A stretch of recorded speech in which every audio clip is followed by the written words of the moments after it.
Hey, how's it going? It's good. I am in the Badlands in North Dakota, which is Theodore Roosevelt National Park.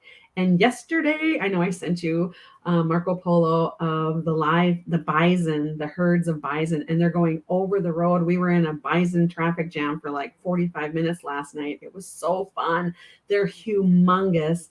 And just the way they walk, we are just watching the way that they walk, and they're just such a presence. And then they had some calves. It was just really a moment in my life that I'll never forget. It was so cool. Can't wait to go see him again today. So cool. Love it. I'm living vicariously through you and Marco Polo. So Rhonda sends me this live video of her watching the bison cross the road, and I'm sending her a live video of me in the kitchen. Two firsts for both of us.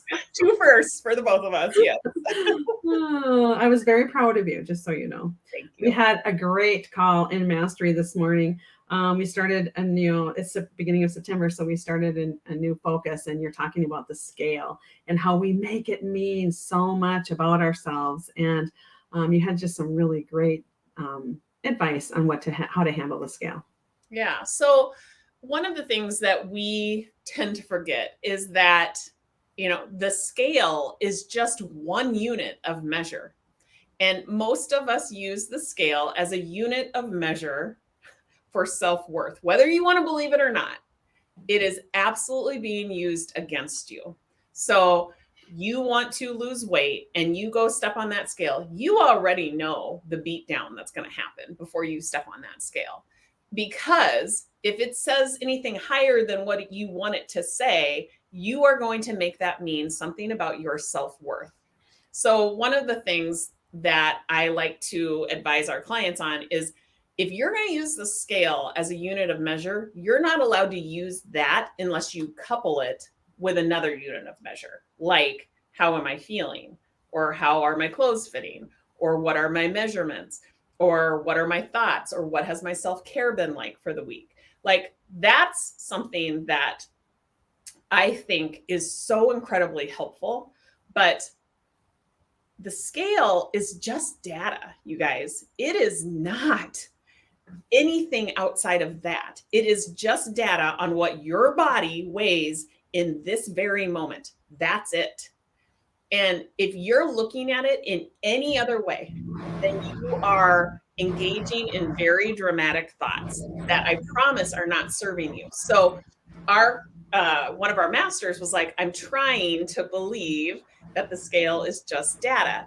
And even though that sounds very innocent and like a nice thought to be practicing, just ask yourself, I'm trying to believe that the scale is just data. How does that make you feel?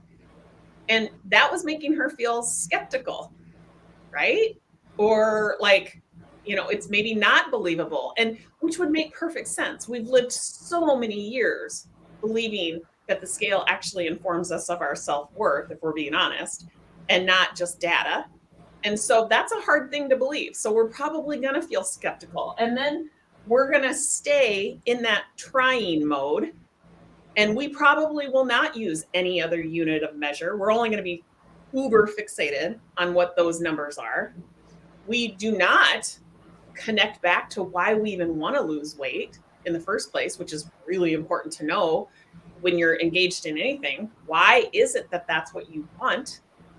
You're not checking your work. If you're a student of the mind math formula, you're probably not checking your work if you're even doing the work when you're feeling skeptical. And guess what that creates for you?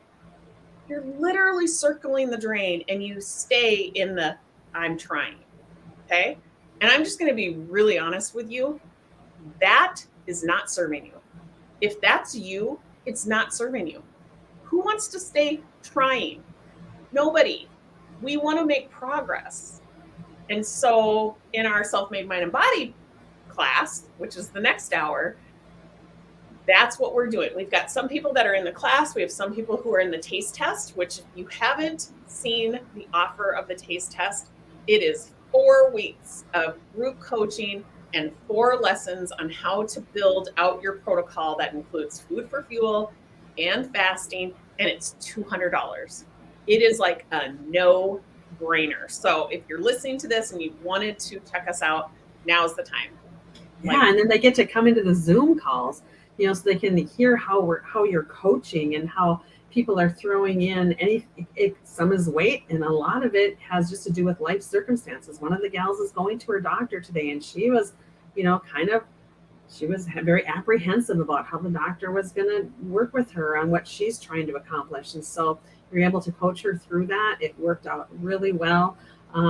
Plus, you'll learn not only how to build a protocol in the taste test, but you're going to learn how to do the mind math, because you've got 4 weeks of coming to the coaching calls, and then you can make your decisions from there if you want to continue.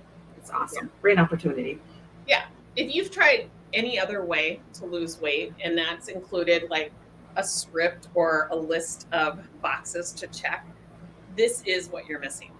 You've got to solve the mind math, and we'll teach you how to do that. And the beauty of all of that is that you will be able to apply what we teach you to anything that you want to accomplish, not just weight loss. We hook you with the weight loss because we know a lot about metabolic health, but I promise you, you can apply it to relationships. You can apply it to any other challenge or anything that you want to create, and it works really, really well. It's something that most human beings, it's the path that we don't take, and that's why we just keep trying. So we invite you to take a look at that taste test. We'd love to have you on next week's call. Yeah, we'll put the link in the comments as we post this call. Yeah. All right. We'll talk to you guys soon. Yeah. See you next week.